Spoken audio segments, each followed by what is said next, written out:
The man who admitted to mishandling human remains learned his punishment today, 18 months in prison. Thanks for joining us this Monday evening. I'm Mark Salinger. I'm Alexandra Lewis. The former funeral director was trusted to take care of loved ones. Instead, Miles Harford hid a woman's body in a hearse for months. 9 News reporter Steve Stager has been following this case since the beginning and joins us after today's sentencing. Hi, Steve. Hi, Alex. There is odd irony here in that the 18-month prison sentence that Miles Harford was sentenced to today is the same amount of time that he kept Christina Rosales' body in a hearse in the backyard of a home covered in rugs to hide the sight and the smell. Police found her body and more than 30 cremated remains scattered around that home as Harford was being evicted in February of 2024. Since then, we've talked to a number of families with stories about strange instances around Harford's business, Apollo Funeral and Cremation, including families who'd prepaid for funeral arrangements only to find that their money was gone. He gave some families other people's remains instead of their loved ones. And today, Harford's attorney blamed the failure of his business on his raging alcoholism and a sense of burnout from being a funeral director. Christina Rosales' husband told us he's just relieved that this process is over and was pleased to see Harford walked away in handcuffs. I just wish nobody would have to go through this, because it does wreck your emotions. Just every time we go to a court date or every time that I would get interviewed, I just get the nerves, and it's just that train wreck of emotions that goes through your head. Now, both sides are still working on restitution in this case to get some money back to the victims who were named, the many victims who were part of this case against Miles Harford. We should also mention that he's facing a theft charge out of Arapahoe County. It's unrelated. It's involving a new employer after his funeral business. He's accused of stealing from a new employer in her business. But for now, we're live in Denver. Steve Stager, 9 News. Steve, it's hard to believe it took this type of mistreatment of human remains to finally get some oversight in place and some new regulations to change the funeral industry to come. Yeah, you think about it, all of the change that we've seen, the legislative session last year made a major change to the industry, a lot of victims, and George Rosales has been pretty involved in that process as well. Miles Harford was kind of like the last case before the legislature really started to take a critical look at the funeral home industry in Colorado. All right, Steve, thank you. Friends and family of a transgender hairstylist found dead this weekend are calling for more protections for the trans community. Jax Grutton is a 34-year-old trans woman who was last seen leaving her Southwest Denver apartment on April 15th. Her family says police found her body in an alley in Lakewood. Jax's friends gathered today at Denver City Hall to call attention to the treatment of people in the transgender community. They worry Jax may have been targeted because of who she was. They want people in the LGBTQ community to be better protected. Your life matters, and Jax's life mattered.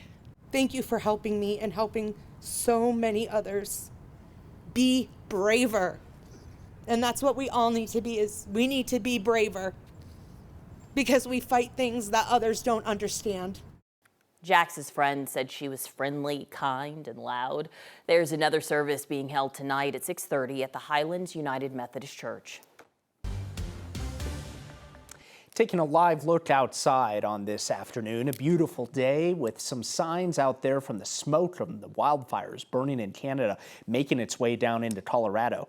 We're finally warming up with some summer-like temperatures. 9 News Weather Impact Chief Meteorologist Kathy Sabin joining us now. And Kathy, not a whole lot to complain out there. It was beautiful today. Yeah, 80 degrees, you guys, at last check. The record today is 95, so not quite that warm, but 80 is actually average or seasonal for the date after a cool couple of weeks with a lot of storms and a lot of rain. And today it's dry, it's mild, it's comfortable. It's a little bit hazy, but it's much calmer and quieter than what we've seen in weeks and weeks. Temperatures 85 Denver, 80 in the downtown area, Greeley at 85, 83 in Lamar, 90 now in Grand Junction, and 77 in Steamboat. Winds pretty light, pushing storms from the northwest to the south. They are reaching severe limits outside our state's borders, so we're watching the potential for hail just south of Trinidad, in and around the Santa Fe and Albuquerque areas, and we're just seeing some gentle rain showers showing up in the southern mountains and foothills. Severe weather threat remains south of us for today and for tomorrow, and temperatures just trending comfortable over the next couple of hours. Weather headlines include the storms we're tracking over the Colorado-New Mexico line and the chance for a couple of foothill storms closer to Denver midweek. But the big story, the first 90-degree day of the year expected by the weekend. I'll have your extended forecast in detail coming up. North Glen police say an argument between strangers on Saturday that led to a man allegedly setting a car on fire was not racially or bias motivated. According to police, it happened at the east end of E.B. Range Jr. Memorial Park. Police say a group was celebrating a baby shower when somebody noticed a man lurking. Witnesses told police that an argument broke out between the man and people at the party. Well, police then say the man threw an incendiary device into an unoccupied car before running away. He was later arrested. A judge in Aurora has ordered Aurora police to release the body camera video from officers involved in the shooting death of Tylen Lewis. 9 News has been working for months to obtain the complete video, eventually suing for access. Aurora provided some body camera footage, but admitted to clipping part of the footage before and after the shooting. Last May, an Aurora police officer shot and killed Lewis, who was unarmed. The department says the officer believed that Lewis was reaching for a gun at the time. Protests in Los Angeles against the Trump administration's immigration crackdown continued today. Dozens of people have been arrested as law enforcement says the protests have turned violent. Cars were set on fire while law enforcement used flashbangs and tear gas to try to break up those crowds. President Donald Trump deployed the National Guard in response, and the Pentagon is expected to deploy hundreds of Marines to help the Guard members. Now, California's Democratic Governor Gavin Newsom is threatening to sue the administration over the deployment. Newsom says that Trump acted illegally to federalize the National Guard. Back here in Colorado, protests against ICE have been growing across the country, including right here in Aurora. People right now are gathering at a park preparing to march to what they say the ICE facility, the GEO facility in Aurora. The group says that they're joining in solidarity with those protesting. Obviously, right now, a much smaller group than anything that we've seen in California.